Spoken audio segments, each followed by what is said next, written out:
شان رمضان شان رمضان شان رمضان شان رمضان زندگی صبر سے آشنا ہو گئی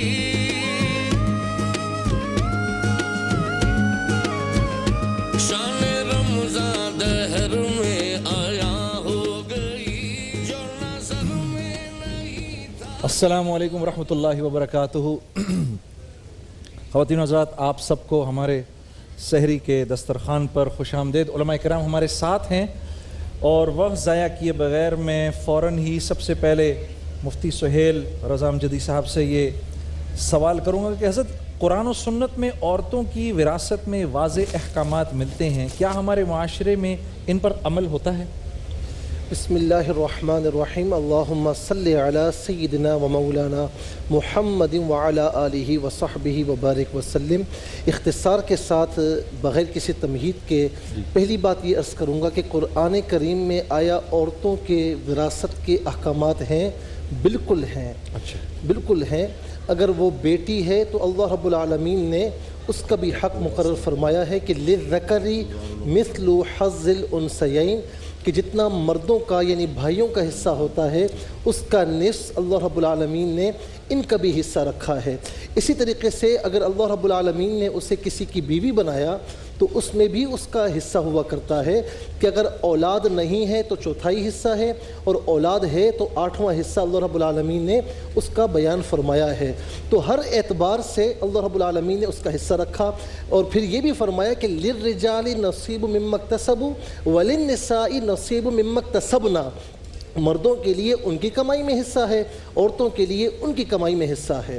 تو ہر اعتبار سے اللہ رب العالمین نے عورتوں کا حصہ بیان فرمایا، یہاں تک کہ زمانہ جاہلیت میں بعض اوقات ایسا ہوتا کہ عورت کا والد انتقال کر جاتا تو اس کا کوئی قریبی وارث اسے اپنی کفالت میں لے لیتا، اگر وہ مالدار ہوتی تو اس کے مال پر قبضہ کیا جاتا۔ اللہ رب العالمین نے یہ بھی ارشاد فرمایا کہ جو ایسا کرتے ہیں تو انما یاکلون فی بطونہم نارا، کہ وہ اپنے پیٹوں میں آگ بھر رہے ہیں۔ سورہ نساء میں اس کی کافی تفصیل موجود ہے، چوتھے پارے کے آخری پاؤں میں آپ دیکھیے پوری ڈیٹیل موجود ہے۔ اب رہا یہ مسئلہ کہ اللہ رب العالمین نے اس کے پیارے محبوب علیہ السلام نے ساری باتیں عورتوں کے حوالے سے، چاہے وہ بیٹی کے روپ میں ہے، چاہے وہ ماں کے روپ میں ہے، چاہے وہ بیوی کے روپ میں ہے، ہر اعتبار سے ان کے حصص بیان فرما دیے۔ اب رہی یہ بات کہ ہم دیتے ہیں یا نہیں دیتے، تو معاشرے میں سارا ہمارے سامنے ہے۔ اگر وہ بہن کے روپ میں ہے تو بھائی یہ چاہتے ہیں کہ وہ بہن معاف کر دے، اور پھر اس پر دباؤ بھی ڈالا جاتا ہے، اسے پش بھی کیا جاتا ہے کہ تم بھائی سے لو گی، یعنی کسی اعتبار سے بھی اس کو نہیں دیا جاتا۔ بلکہ گاؤں دیہاتوں میں تو اللہ معاف کرے کہ حصہ دینے سے بچانے کے لیے اس کی معاذ اللہ قرآن سے شادی کر دی جاتی ہے، اس کو معاذ اللہ اس کی شادی نہیں کی جاتی، اسے پوری زندگی بٹھایا جاتا ہے کہ ہمارا مال باہر نہ جائے۔ یہ انتہائی ظلم ہے، انتہائی ستم ہے، اور ایسا کرنے والے روز قیامت اللہ کی بارگاہ میں کیا جواب دیں گے اس کا وہ تصور بھی نہیں کر سکتے۔ اور دنیا میں جو ان کا مال وہ کھا رہے ہیں اپنے پیٹوں میں اللہ کے فرمان کے مطابق، اس کے پیارے مصطفیٰ کے فرمان کے مطابق آگ بھر رہے ہیں۔ ماشاءاللہ ماشاءاللہ، بہت مدلل طریقے سے آپ نے ماشاءاللہ اس بات کا جواب دیا، اور یہ بات اس بات کا ثبوت ہے کہ دین اسلام جس طرح سے عورت کے حقوق کی ادائیگی پر زور دیتا ہے شاید ہی کوئی اور دین ایسا ہے۔ ایک جملہ عرض کروں گا، ایک جملہ عرض کروں گا کہ زمانہ جاہلیت میں عورتوں کے لیے وراثت میں کوئی حصہ نہیں تھا۔ یہ میرے مصطفیٰ علیہ السلام کا یہ ان کی خصوصیت ہے کہ آپ علیہ السلام کی امت میں عورتوں کا حصہ مقرر ہوا۔ ماشاءاللہ۔ مولانا انتظار الحق تھانوی صاحب، حضرت آپ سے یہ میں سوال کروں گا کہ کیا وراثت حاصل کرنے کے لیے عورتوں کو بھی ویسے ہی حقوق حاصل ہے جیسے مردوں کو ہیں وراثت حاصل کرنے کے لیے؟ بسم اللہ الرحمن الرحیم۔ سب سے پہلے تو یہ بات سمجھ لیجئے کہ عورت جو ہے یہ بھی اللہ کی مخلوق ہے۔ بے شک۔ یہ کوئی ایسی چیز نہیں ہے کہ جس کو ہم جیسے ٹیشو پیپر کو استعمال کر کے پھینک دیتے ہیں، تو ایسی یہ بات نہیں ہے، بلکہ بہت سے فورم پر خواتین نے یہ اعتراض کیے کہ اسلام ہمیں جو ہے حقوق نہیں دیتا ہے، نعوذ باللہ نعوذ باللہ۔ اللہ نے جہاں مردوں کو قوام بنایا ہے عورتوں پر، تو اللہ نے وہیں عورتوں کو بھی ان کی بہت بڑی بڑی ذمہ داریوں کو مردوں پر ڈالی ہے اور ان کے حقوق کا بھی تحفظ کیا ہے۔ مثال کے طور پر مہر ہے، بے شک مہر جو ہے یہ ایک طریقے سے عورت کا حق ہے اور اس کی حفاظت کرنی ہے۔ تو جہاں تک وراثت کا تعلق ہے، جیسے ابھی مفتی صاحب نے فرمایا کہ سرکار دو عالم صلی اللہ علیہ وسلم کے صدقے اور طفیل میں ماشاءاللہ جو جاہلیت کے دور میں ابھی فرمایا نا کہ وہاں پہ حقوق نہیں ملتے ہیں، ہم نے یہ دیکھا کہ عورتوں کو یہاں پر انہی کے جو مقرر کردہ جو شریعت اسلامیہ نے حقوق مقرر کیے ہیں اسی کے مطابق دینا چاہیے۔ اور جو ہمارے ہاں رائج الوقت طریقہ ہے کہ ہم عورت کو جو ہے ایک ایسی ناقص العقل سمجھتے ہیں اور ہر چیز سے اسے محروم کرتے ہیں، تو یہ سراسر میرے نزدیک ظلم ہے اور اس کا اللہ کے مواخذہ ہوگا۔ بلکہ میں نے تو یہ تو گاؤں کا تو آپ ذکر سنتے ہی ہیں، میں نے تو بڑے پڑھے لکھے لوگوں کو اچھا عورت ہی عورت کے حقوق پر ڈاکہ ڈالتی ہے، میں نے خود دیکھا ہے۔ ماں یہ کہہ رہی ہے کہ یہ تو بیٹے کو دیا جائے گا، اور بیٹیاں جب ذرا سی بات کرتی ہیں تو ان کو کہتے ہیں تم بھائی کو یہ بھی نہیں دے سکتی، تم بھائی کے اس مکان کے پیچھے پڑ گئی ہو، تم اس طرح کی باتیں کرتی ہیں یہ مائیں۔ اور مطلب مردوں کو تو کچھ کرنے کی ضرورت ہی نہیں ہے، یہ مطلب یہاں مرد برا بنتا ہے تو مردوں کو تو یہ مائیں ہی ظالم جو ہیں یہ بیٹیوں کا حق مرواتی ہیں۔ آپ دیکھتے ہیں کہ فیوڈلزم جہاں پہ ہے، جیسے حویلیاں ہیں یا اسی قسم کے اور آپ خاندانوں کو دیکھیں گے کہ وہاں پہ عورتوں کو ڈومینیشن ہے، تو معلوم ہوا کہ ایک جو بڑی عورت ہے جو خاندان کی بڑی ہے اسی کے سارے حکم چل رہے ہیں، تو وہ دوسری عورتوں کو جو ہے محروم کرتی چلی جاتی ہے۔ حضرت میں یہ پوچھنا چاہوں گا، ایک عورت کو اپنے وراثتی حقوق حاصل کرنے کے لیے کہاں تک جانے کی اجازت ہے جبکہ اس کی وراثت پر قبضہ کرنے والے اس کے اپنے ہی عزیز و اقربا ہوں؟ اعوذ باللہ من الشیطان الرجیم، بسم اللہ الرحمن الرحیم۔ چونکہ وقت محدود ہے، آیے قرآنی سے بات شروع کرتے ہیں۔ یا ایھا الذین آمنوا ادخلوا فی السلم کافہ، اے ایمان والو اسلام میں پورے داخل ہو جاؤ۔ تو اس آیے کریمہ کا تعلق زندگی کے ہر شعبے سے۔ اب اگر مرد وہ یہ کہتا ہے کہ الرجال قوامون علی النساء، یہ اللہ سبحانہ وتعالیٰ نے فرمایا کہ مرد کو گھر کا حاکم قرار دیا، تو وہ تو اس آیت سے استفادہ کر لیتا ہے، کہتا ہے دیکھو کہ اللہ نے مجھے خود حاکمیت دی ہے گھر کی، تو پھر اسلام میں پورے داخل ہو جاؤ نا۔ اپنے مطلب کی آیت فقط نکال لی، وہ اپنے ذاتی مفاد میں استعمال کر کے بقیہ جو حقوق ہیں وہ چھوڑ دیے جائیں۔ تو قرآن کریم میں ہے کہ نؤمن ببعض ونکفر ببعض، کچھ ایسے ہیں کہ جو ہماری بعض چیزوں پر ایمان لے آتے ہیں اور بعض کا کفر کر لیتے ہیں۔ تو وہ بعض کا ایمان اور بعض کا کفر، کعبے کا طواف بھی اور گنگا کا اشنان بھی، اور خوش رہے شیطان بھی راضی رہے رحمان بھی۔ تو پھر سے سنیے گا اسے، کعبے کا طواف بھی، گنگا کا اشنان بھی، خوش رہے شیطان بھی، راضی رہے رحمان بھی۔ تو وہ یہ چاہ رہے ہیں کہ جناب ہم اپنے مطلب کا جو دین ہے وہ تو لے لیں، اور جو دوسروں کو حقوق دے رہا ہے اسے چھوڑ دیں۔ جو جس طریقے سے تقسیم بیان کی گئی کہ اگر فرض کیجئے کہ وہ بیوی ہے اور اس کی اولاد ہے تو 1/8 حصہ اسے ملے گا، اگر اولاد نہیں ہے تو 1/4 حصہ اسے ملے گا، اور اگر اس کے حصے پر کوئی قبضہ کر لے تو فقہ جعفریہ کے اعتبار سے تو کم از کم میں بات یوں کہہ سکتا ہوں کہ وہاں غصب شدہ گھر پر اور زمین پر ساری نمازیں باطل، ساری عبادتیں وہ سب حرام ہو جائیں گی، اس لیے کہ اس میں حق ہے اس خاتون کا۔ اور جب تک وہ یہ ویسے ہی جیسے میں اگر آپ کے گھر پہ آ کے قبضہ کر لوں اور اس پہ نمازیں پڑھنا شروع کر دوں تو یہ باطل ہے، تو نماز باطل ہے، اس لیے کہ مجھے قبضہ شدہ جگہ پر نماز پڑھنے کی اجازت ہی نہیں ہے، وہاں عبادت کی اجازت ہی نہیں مجھے، اس لیے کہ وہاں ایک بندے کا حق غصب کر کے میں اللہ کی عبادت کر رہا ہوں، تو یہ ہو نہیں سکتا۔ سبحان اللہ۔ حضرت اللہ آپ حضرات کو جزائے خیر دے، کہ ہمیں ایک جملہ، وقت کم ہے، یہ ہمارا نظام بھی ایسا ہونا چاہیے کہ عورتوں کو تحفظ دے۔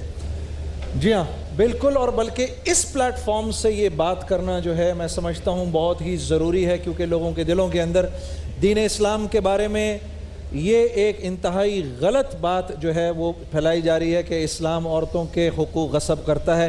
اسلام ہی تو ہے جو عورتوں کو حقوق دیتا ہے۔ ایک بریک لیں گے، اذان فجر ہے، اس کے بعد انشاءاللہ وسیم بھائی کا لوح قرآنی ہوگا جس میں انعامات دیے جائیں گے. اس کے بعد یہ علماء کرام ہمارے ساتھ بیٹھیں گے. آپ سب حضرات ہمارے ساتھ رہیے گا. مسائل اور مختلف فضائل ان حضرات گرامی سے ہم پوچھتے رہیں گے. ایک بریک کے بعد حاضر ہوتے ہیں. شان رمضان شان رمضان شان رمضان شان رمضان شان رمضان شان رمضان زندگی صبر سے آشنا ہو. اب آئے ہم اب تالیاں بجائیں. پہلے بجا دیا ہم نے تالیاں.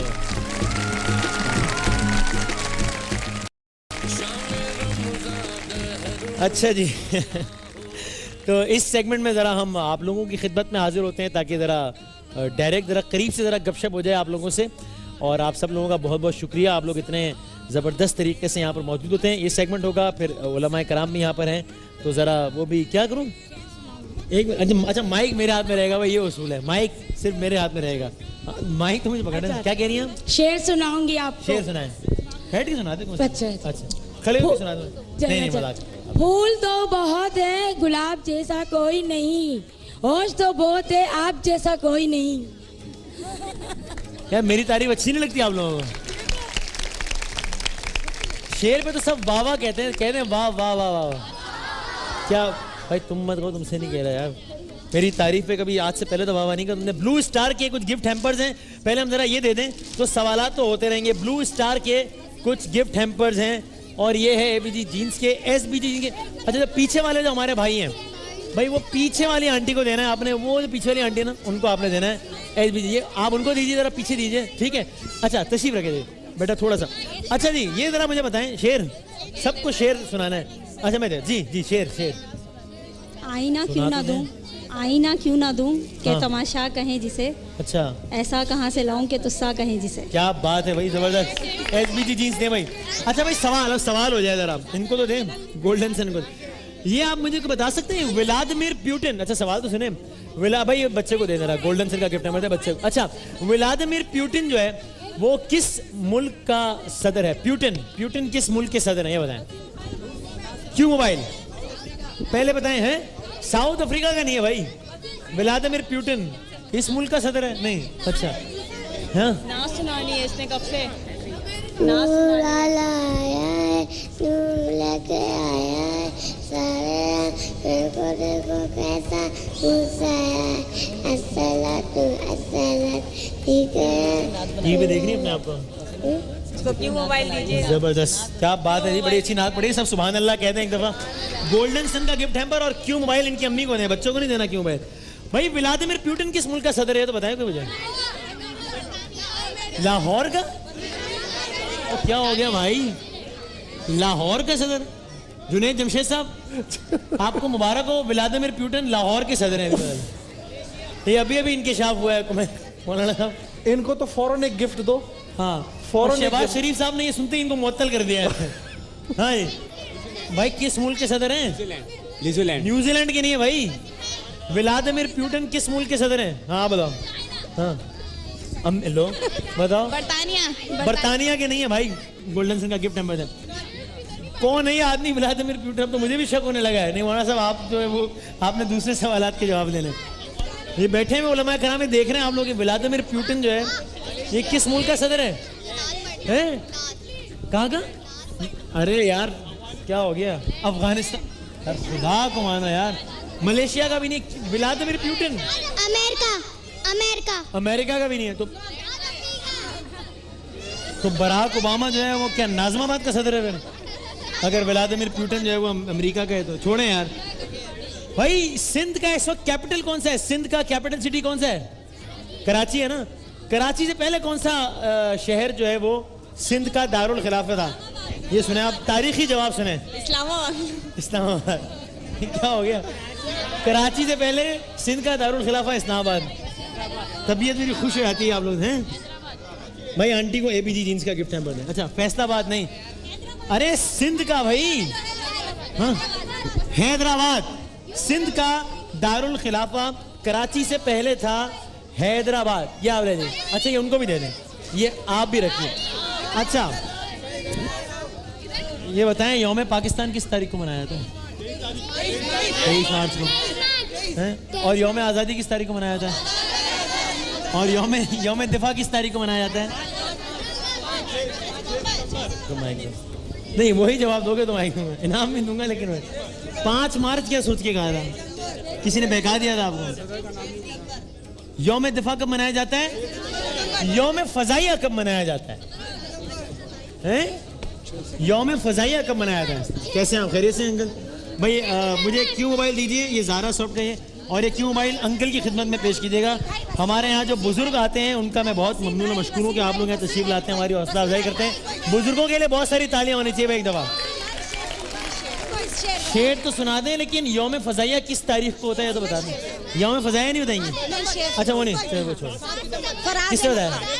وسیم بھائی فراز احمد کا شعر سناؤ. فراز احمد کا پہلے بتائیے, فراز احمد کون ہے؟ نام الٹا لیا ہے تو شعر کیا سنائیں گے؟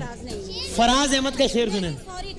نہیں سوری, آپ کیوں سوری کر رہی ہیں آپ؟ مطلب کیا؟ ان بارشوں سے دوستی اچھی نہیں فراز. فراز احمد.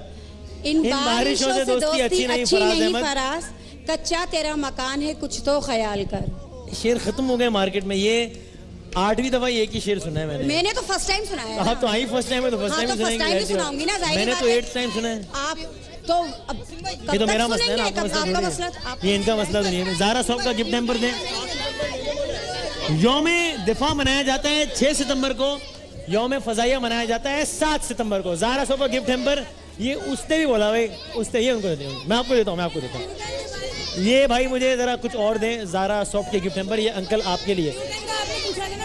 پیوٹن کا تو میں نے جواب مل گیا تھا نا مجھے. اچھا یہ ہاں, میں ویسے ہی آپ کو گفٹ دے دیا میں نے. اچھا یہ وزیر داخلہ کون ہے آج کل پاکستان کے؟ پاکستان کے وزیر داخلہ کون ہے آج کل؟ چودھری نثار علی. ہنس رہی ہیں آپ؟ لو والنٹری ہنس رہی ہیں. صحیح جواب پہ ہنس رہی ہیں. صحیح جواب دیا ہے بھائی, چودھری نثار علی ہیں. جزا فوڈز کا گفٹ ہیمپر دیں جو کہ جنید جمشید صاحب نے. شعر سناؤ. ارے بیٹھ تو جاؤ, ابھی سنتا ہوں. اچھا مائک تو میں اس سے سنوں گا پھر آپ سے. ہاں بھائی شعر, مائک میں پکڑوں گا, آپ شعر سنائیں. ہاں.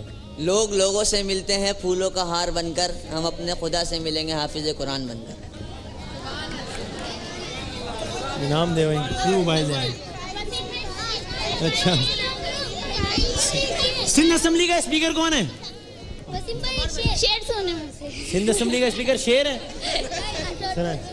ارادے جن کے پختہ ہو, نظر جن کی خدا پر ہو, تلا تم وہ خیز موجوں سے گھبرایا نہیں کرتے. کیوں موبائل دیجیے گا. شعر 3 لائنوں کا ہے. ارادے جن کے پختہ ہو, نظر جن کی خدا پر ہو, نظر جن کی خدا پر ہو, تلا تم وہ خیز موجوں سے گھبرایا نہیں, تلا تم خیز موجوں سے گھبرایا نہیں کرتے. کیوں موبائل دے دیں. یہ شعر ہے. کیوں موبائل دے دیں بھائی. سندھ اسمبلی کا اسپیکر کون ہے؟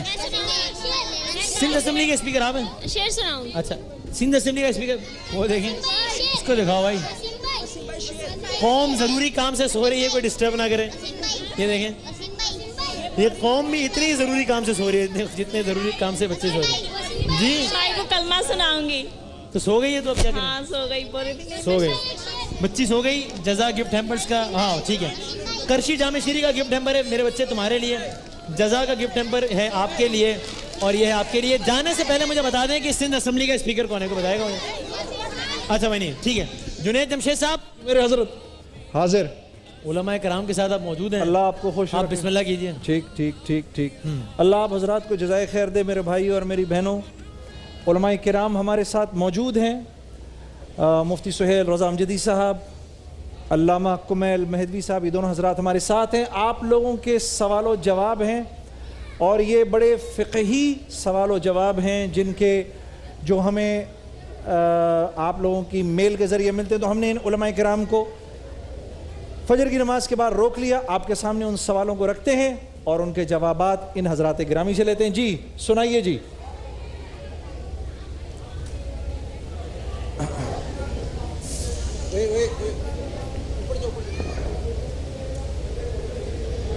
اچھا, میرے خیال ہے کہ ہمارے پاس ابھی وہ میرا خیال ہے شاید اس وقت ان کو وہ ہے نہیں. وسیم, میرا یہ خیال, حضرت ایک سوال مجھے بار بار آ رہا ہے, اور وہ میں نے کل بھی پوچھا تھا لیکن اس کی وضاحت نہیں ہوئی.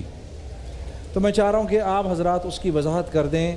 حالانکہ کل اس میں تھوڑی سی بات ہوئی تھی لیکن بالکل کمپلیٹلی اس کی وضاحت نہیں ہوئی. کہ وہ ہماری ایک بہن نے ہم کو یہ لکھ کے بھیجا کہ میں اگر اپنے دنوں میں ہوں، ایام میں ہوں، اور میں ابھی مجھے پکا یقین نہیں ہے کہ یہ ایام ختم ہوئے ہیں یا نہیں ہوئے ہیں، اور تو کیا میں غسل کیے بغیر سحری اگر میری آ جاتی ہے تو کیا میں روزہ رکھ لوں؟ میرے لیے کیا احکامات ہیں؟ بسم اللہ الرحمن الرحیم، اللہم صلی علی سیدنا و مولانا محمد وعلی آلہ وصحبہ وبارک وسلم۔ یہ اصل میں ایک بہن کا مسئلہ نہیں بلکہ یہ ہماری کئی ماؤں بہنوں کا مسئلہ ہوتا ہے۔ قرآن کریم میں اللہ رب العالمین نے فرمایا وَيَسْأَلُونَكَ عَنِ الْمَحِيضِ قُلْ هُوَ أَذًى، کہ لوگ اے محبوب آپ سے سوال کرتے ہیں حیض کے بارے میں، تو آپ فرمائیں کہ یہ جو ہے وہ ایک گندگی ہے۔ تو اس کی جو ظاہر ہے کہ یہ ہر خاتون کے ساتھ یہ معاملہ ہے۔ اچھا، اس کی اقل مدت 3 دن ہے اور زیادہ مدت اس کی 10 دن ہے۔ یہ اصول یاد رکھیں کہ 3 دن سے کم اگر بلیڈنگ ہو تو وہ حیض نہیں بلکہ استحاضہ ہے، بیماری کی وجہ سے ہے، اور اگر 10 دن سے ابو ہو جائے، زیادہ ہو جائے تو وہ بھی استحاضہ ہے، وہ بھی حیض نہیں ہے، بیماری۔ اچھا، اب دوسری بات یہ ہے کہ ہر میری جو بہن ہوتی ہے اس کو اپنی جو مدت ہے معلوم ہوتی ہے، کسی کی 4 ڈیز ہوتی ہے، کسی کی 5 ڈیز ہوتی ہے، کسی کی 6 ڈیز، یعنی ہر ایک کی الگ الگ ہوتی ہیں۔ تو اب اگر ان کو شک ہے، یقین نہیں، تو شک اگر ہے تو اس پر عمل کریں گی کہ جو عادتاً ان کے ایام ہیں، مثال کے طور پر یعنی جب بھی ایسے ایام آتے ہیں تو ان کے 5 ڈیز ہوتے ہیں یا 6 ڈیز ہوتے ہیں، اگر شک ہے تو اپنی عادت پر عمل کریں گی، اس کے بعد وہ روزہ بھی رکھیں گی، نماز بھی پڑھیں گی نہا کر۔ لیکن اگر پورا یقین ہے کہ عادت سے پہلے ہی مثال کے طور پر 6 روز عادت تھی لیکن 5ویں روز پورا یقین ہو گیا کہ اب میں پاک ہو گئی ہوں اور یہ بند ہو چکا ہے، تو فوراً وہ نماز بھی پڑھیں گی غسل کر کے اور روزہ بھی رکھنا ہوگا۔ جی اسی انداز سے بات ہے فقہ جعفریہ میں بھی 3 دن اور 10 دن یہ معیار ہے۔ اگر اس سے 3 دن سے کم ہوتا ہے تب وہ استحاضہ ہے، اور 10 دن سے زیادہ ہو جائے تب بھی وہ استحاضہ ہے۔ اور اس میں وقتیہ اور عددیہ یہ کلاسیفیکیشن ہوتی ہے کہ کسی کا خاص وقت معین ہوتا ہے، کسی کے خاص عدد معین ہوتے ہیں۔ تو اس نشریات میں اتنی تفصیل ہمارے خیال میں کافی ہے۔ پھر باقی ہے کہ اگر کوئی اپنے وہاں کے علماء کرام سے رابطہ کر لیں اور پوچھ لیں، اسی طرح سے تفصیل ہے تقریباً جیسے مفتی صاحب نے بیان فرمائی۔ ایک بات میں تھوڑا سا یہیں سے آگے بڑھاتے ہوئے کہ ہم مسائل سے فضائل کا بھی ایک رخ نکال لیں، وہ یہ کہ بنت رسول صلی اللہ علیہ وآلہ وسلم حضرت سیدہ فاطمہ زہرا سلام اللہ علیہ، اسی لیے اللہ سبحانہ وتعالیٰ نے ان کے القاب میں سے ایک لقب رکھا ہے سیدہ بطول، اور انہیں ہر قسم کے رجس سے پاک رکھا، اور اعلان بھی فرمایا کہ انما یرید اللہ لیذھب عنکم الرجس اہل البیت ویطہرکم تطہیرا، کہ اے اہل بیت آپ کو اللہ سبحانہ وتعالیٰ نے ہر رجس سے ویسے ہی پاک رکھا ہے جیسے پاک رکھنے کا حق ہے، تو انہیں ہر قسم کی آلودگی سے پاک رکھا تھا، اور یہ ان کے فضائل میں سے۔ بس ایک بات میری ماؤں بہنوں کے لیے کافی فائدہ مند ہوگی کہ بہت سے یعنی کنسیپٹس، غلط کنسیپٹس جو نا ہمارے یہاں رائج ہیں۔ اچھا، یہود کے یہاں کیا تھا کہ ان ایام میں کمال نفرت ہوتی تھی، یعنی بالکل عورت ایک منحوس سمجھی جاتی تھی، اور نصارہ کے یہاں کمال محبت ہوتی تھی۔ آقا علیہ السلام نے اعتدال کا راستہ دیا، بلکہ سیدہ عائشہ رضی اللہ تعالی عنہ میری ماں فرماتی ہیں کہ حضور نبی کریم علیہ السلام کو بعض وقت میں کوئی ہڈی بوٹی چوس کر دیتی تو آقا علیہ السلام وہیں پر منہ لگاتے جہاں پر میرا منہ تھا۔ بے شک بے شک۔ اچھا، اس میں حضرت یہ ایک بات میں یہ بھی پوچھنا چاہوں گا کہ اگر جن کے یہ دن رہ جاتے ہیں، اس میں فرض کریے کسی کے 3 روزے رہ گئے، کسی کے 4 روزے رہ گئے، اگر یہ بعد میں پھر ان روزوں کو رکھ لیں تو وہی اجر ملتا ہے جو رمضان کے روزوں کا ملتا ہے؟ یہ تو قرآن کریم میں ایک پورا پیکج اللہ نے رمضان سے متعلق کہ یا ایھا الذین آمنوا کتب علیکم الصیام کما کتب علی الذین، اسی میں یہ آیتیں بھی ہیں کہ فمن کان منکم مریضا او علی سفر فعدۃ من ایام اخر۔ تو اگر کسی کی معذوری ہے بیماری کے لحاظ سے یا دوسرے جو آپ فرما رہے ہیں تو اس میں اجازت ہے، آپ اس میں رکھے جا سکتے ہیں، بعد میں بھی رکھے جا سکتے ہیں۔ اچھا، بعد میں تو یہ ہے کہ ضروری ہے، بعد میں رکھنا ضروری ہے، یعنی یہ آپشن نہیں ہے کہ آپ رکھیں یا نہ رکھیں، بعد میں رکھنا ضروری ہے۔ اور ساتھ میں ایک شرعی مسئلہ یوں بھی کہ بعد میں اگر فرض کیجئے کسی خاتون نے نہیں رکھا، یا حتیٰ یہ کہ کوئی سفر میں تھا اور اس نے نہیں رکھا بعد میں، یا مریض تھا اور اس نے بعد میں نہیں رکھا اور اگلا رمضان آ گیا تو اسے فدیہ بھی اب دینا پڑے گا. اچھا، یعنی 1 سال کی مہلت ہے اس کے پاس کہ اگلے رمضان تک وہ ان روزوں کی قضا کر لے. اگر اس نے قضا نہیں کی تو فدیہ دینا ہوگا، اور فدیہ فقہ جعفریہ کے مطابق ہے کہ 3 پاؤ آٹا یا چاول یا کوئی بھی کھانے کی چیز کسی غریب دیندار مسلمان کو دی جائے. بلکہ یہاں پر ایک بات اور بھی عرض کر دوں کہ حضرت نے بالکل صحیح فرمایا کہ رکھنے لازمی ہیں ماہ رمضان کے بعد، لیکن یہ بھی بات یاد رہے کہ ایام منہیہ کے علاوہ، یعنی عید الفطر کا ایک دن 1 شوال اور 10واں 11واں 12واں 13واں ذی الحجہ، ان ایام میں روزہ رکھنا جائز نہیں ہے.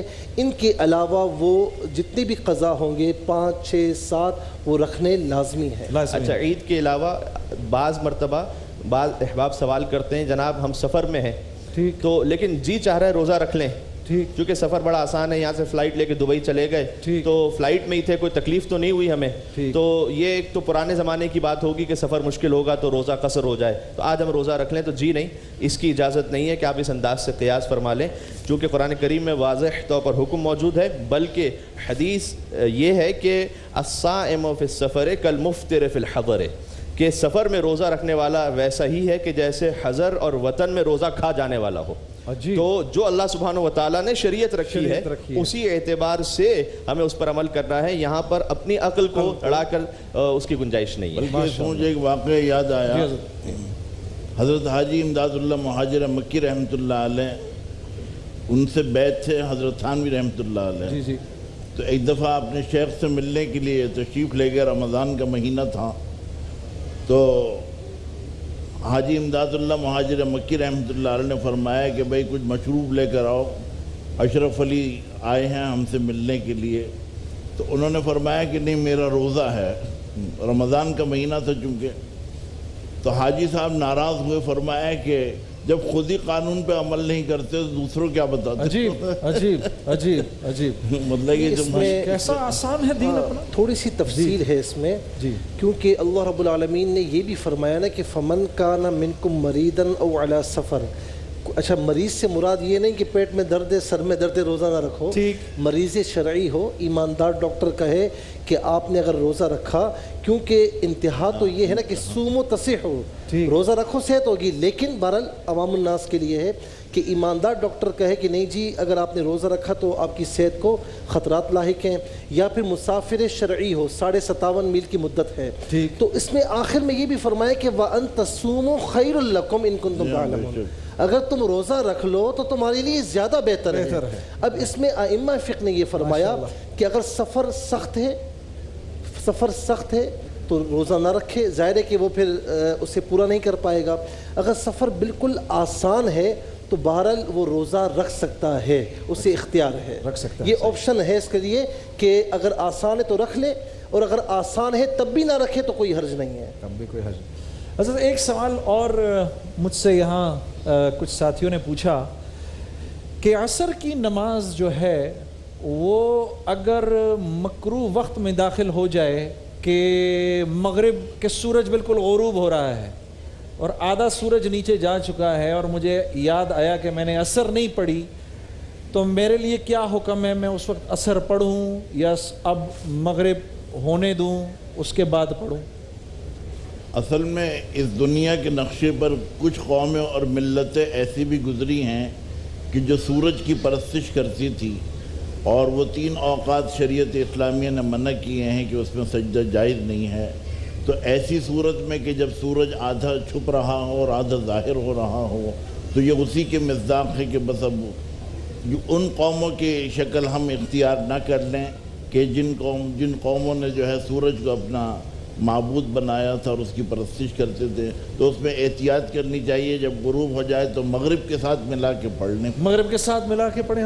حضرت نے تاریخی پس منظر بڑے خوبصورت انداز میں بیان فرمایا. ظاہر ہے کہ ان کا ایک تاریخی معاملہ بھی ہے ماشاءاللہ، بے شک. لیکن اس میں تھوڑی سی میں یہ وضاحت کر دوں کہ اس کی عادت نہ بنائیں، کیونکہ عام طور پر غروب آفتاب میں جب 20 منٹ رہ جاتے ہیں تو وہ مکروہ وقت شروع ہو جاتا ہے. ٹھیک ہے، اب اگر کسی کی عادت نہیں ہے اور کچھ اس کو یاد نہیں رہا، عادت نہیں گزر ہو گیا، یہ ایسے شخص نے سوال کیا جس کی عادت نہیں ہے. اگر 20 منٹ رہ گئے ہیں تو اس دن کی عصر کی نماز وہ پڑھ سکتا ہے, اس کے علاوہ کوئی اور نہیں پڑھ سکتا. ٹھیک ہے, لیکن پھر کہوں گا کہ اس کی عادت نہ بنائی جائے. صحیح. ہاں, اس میں فقہ جعفریہ کے اعتبار سے تو خیر یوں شرعی مسئلہ ہے کہ جب غروب آفتاب سے پہلے اسے مکمل کر لینی ہے عصر کی نماز, اگر وہ ہو جائے گا تو پھر اس کے بعد میں وہ قضا کی نیت سے اسے انجام دینی ہوگی, اس کی ادا ختم ہو جائے گی. سورج غروب ہو رہا ہے نا, وہ تو ختم بات ہو گئی, لیکن 20 منٹ پہلے کی بات ہو رہی ہے کہ تھوڑا سا سورج غروب نہیں ہوا, مکروہ اوقات میں داخل ہو گیا ہے, اس سے یاد آیا میری عصر کی نماز جا رہی ہے تو وہ پڑھ لے, لیکن اس کو عادت نہ بنائے, گناہگار ہوگا. عادت نہ بنائے. علامہ کمیل مہدی صاحب, میں آپ سے شروع کرتا ہوں یہ اگلا سوال, اور یہ سوال بھی بہت زیادہ ہماری طرف آتا ہے کہ میں سفر میں رہتا ہوں اور مجھے موبائل سے قرآن پڑھنے کی عادت ہو چکی ہے, اور میں موبائل سے ہی قرآن پڑھتا ہوں, میں ترجمہ بھی اسی سے پڑھتا ہوں. میں موبائل کے قرآن کو کیا بغیر وضو کے ہاتھ لگا سکتا ہوں؟ جی, بسم اللہ الرحمن الرحیم. بڑا پریکٹیکل سوال ہے یہ, اور سب سے پہلی بات تو یہ کہ موبائل سے قرآن پڑھنا ایک تصور یہ لیا جاتا تھا کہ نعوذ باللہ کہیں بے حرمتی نہ ہو جائے, لیکن یہ کہ جیسے جیسے زمانہ جدید آگے بڑھتا چلا جا رہا ہے تو اس میں کسی قسم کی اب بے حرمتی کا تو کوئی تصور نہیں, بلکہ کتنے ہی لوگ, اگر آپ باہر ویسٹ میں نکل جائیں, امریکہ وغیرہ, اس میں تو مساجد میں بھی موبائل ہی سے وہ قرآن کی تلاوت کر رہے ہو, تو ان کے لیے بڑا روٹین اور پریکٹیکل عمل ہے یہ, اس میں کسی قسم کی کوئی قباحت اور کوئی حرج نہیں ہے. فقہ جعفریہ کے اعتبار سے یہ ہے کہ چونکہ جب آپ موبائل اسکرین پر ہاتھ لگا رہے ہوتے ہیں تو وہ براہ راست وہ قرآن کے الفاظ کو آپ ٹچ نہیں کر رہے ہوتے, بلکہ وہ اسکرین کو آپ ٹچ کر رہے ہوتے ہیں, تو ایسی صورت میں بغیر وضو کے ہاتھ لگایا اس وقت جا سکتا ہے. البتہ یہ کہ ممدوح اور بہتر یہی ہے کہ حالت وضو میں ہی قرآن کی تلاوت کی جائے, قرآن کی تلاوت میں. اور ویسے بھی میں اپنے ناظرین سے گزارش کروں گا, عام طور پر سوال کیا جاتا ہے کہ شیطان کا حملہ وسوسہ ہر وقت ہوتا رہتا ہے, تو اس سے بچنے کا طریقہ کیا ہے؟ تو اس سے بچنے کا بہترین طریقہ یہ ہے کہ آپ حالت وضو میں رہیں, ہر وقت ہی حالت وضو میں رہیں, اور ہر وقت جب حالت وضو میں رہیں گے تو جب پاکیزگی کی حالت میں ہے تو شیطان رجس آپ تک پہنچ نہیں سکتا, تو وہ بہترین ایک وہ ہے. لیکن فرض کیجیے اگر کوئی نہیں ہے حالت وضو میں, تو اگر اس کا ہاتھ لگ گیا تو اس میں شرعاً حرج نہیں ہے. ٹھیک, حضرت آپ کی کیا رائے ہے اس بارے میں؟ میں حضرت سے اتفاق کرتا ہوں, اس لیے کہ قرآن کریم کی وہ اصل شکل نہیں ہے کہ جس کے لیے یہ حکم ہے کہ لا یمسہ الا المطہرون, تو یہ تو اصل میں اس کا عکس ہے, وہ کسی چیز میں محفوظ ہے تو اسے آپ ہاتھ لگا سکتے ہیں, لیکن فضیلت یہی ہے کہ اس میں وضو کی شکل میں آپ اس کو ہاتھ لگائیں اور پڑھیں, تلاوت کریں, تو اس سے انشاءاللہ اور فضیلت حاصل ہوگی. مفتی صاحب, یہ سوال کا تو جواب میں نہیں لوں گا. اچھا, ایک بات اور, جو وضو کی بات ہوئی اس میں ایک بزرگ عالم دین, ان کا طریقہ کار یہ تھا, ہر وقت باوضو رہتے تھے, حتیٰ یہ کہ جب رات کے وقت نیند سے کچھ آنکھ بھی کھل جاتی تھی, کچھ دیر کے لیے بیدار بھی ہو جاتے تھے, تو کہتے تھے کہ پھر جا کے وضو فرماتے تھے اور پھر آ کے سوتے تھے. عجیب. تاکہ وہ کہتے تھے کہ میں ایک لمحہ بھی ایسا نہیں چاہتا کہ میں حالت طہارت سے باہر نکل جاؤں, تو فوراً جیسے ہی, تو اللہ والے ایسے بھی گزرے ہیں, تو ہم کم از کم اگر فرض کیجئے کہ وضو کر کے اپنی جاب پہ جاتے ہیں, وضو کر کے اپنی شاپ پہ جاتے ہیں, اپنے بزنس پہ جاتے ہیں, تو دیکھیں اس طہارت کے ساتھ اللہ سبحانہ وتعالیٰ کی کیا کیا برکتیں نازل ہوں. ماشاءاللہ ماشاءاللہ. مفتی سہیل رضا امجدی صاحب, حضرت وقت بس بالکل ختم ہو رہا ہے, میں آپ سے یہ سوال کرنا چاہوں گا, جیسے یہ میرا موبائل ہے, اس میں میرے بچوں کی تصویریں بھی ہیں, اب بچے بھیجتے رہتے ہیں, اب تو ہم ایک ایسے دور میں ہیں کہ ان تصویروں سے بچنا جو ہے وہ بالکل محال ہے. آپ کے واٹس ایپ پہ, آپ کے فیس بک پر ہزاروں لوگ ہوتے ہیں, کوئی تصویر بھیجی, کچھ بھیجا, چلے آپ اس کو ڈیلیٹ کرتے رہیں جو بھی رہیں, اور بیچ میں آپ نے قرآن بھی رکھا ہوا ہے اسی کے اندر, تو اس میں کوئی قباحت تو نہیں ہے؟ دیکھیں, اس میں ایک بات تو یہ ہے کہ موبائل جب تک آف ہے تو کوئی چیز ظاہر نہیں ہے, آن بھی ہے, اس کی اسکرین جو ہے اس پر فوٹو نہیں, اس پر کچھ بھی نہیں ہے, تو لہٰذا اس میں قرآن بھی ہو سکتا ہے, اس میں فوٹوز بھی ہو سکتے ہیں, یا آپ کے استعمال میں بھی ہے, تو قرآن شریف کے ساتھ رکھنے میں کوئی حرج نہیں, لیکن اتنا ضرور رہے قرآن شریف اوپر ہو یہ نیچے ہو, ٹھیک ہے نا. اچھا, ایک بات عرض کروں گا قرآن کے حوالے سے, اتنا بڑا موبائل آپ اپنی جیب میں رکھ سکتے ہیں, تو قرآن شریف پاکٹ سائز جیب میں کیوں نہیں رکھ سکتے؟ صحیح بات کہ جس کو چھونا بھی عبادت ہے, جس کو دیکھنا بھی عبادت ہے, جس کو پڑھنا بھی عبادت ہے, تو میں یہ کہتا ہوں کہ ایسا عمل کریں کہ قرآن شریف آپ کے ساتھ ہو, آپ کی حفاظت اللہ رب العالمین فرمائے گا. میرے استاد کہا کرتے تھے کہ احادیثی کتب یا کوئی بھی فقہ کی کتب ہوتی تو میں ان سے کہتا تھا کہ میں نیٹ سے استفادہ کر لوں, تو کہتے تھے نہیں, کتاب کی برکتیں ہوتی ہیں، اسی طریقے سے قرآن کی برکتیں ہوتی ہیں۔ بلکہ ایک مرتبہ ایک مسئلہ مجھے سمجھ نہیں آ رہا تھا، تو میرے استاد محترم نے فرمایا کہ ایسا کرو 2 رکعت نوافل ادا کرو، صاحب کتاب کو ایصال ثواب کرو تو مسئلہ سمجھ آ جائے گا۔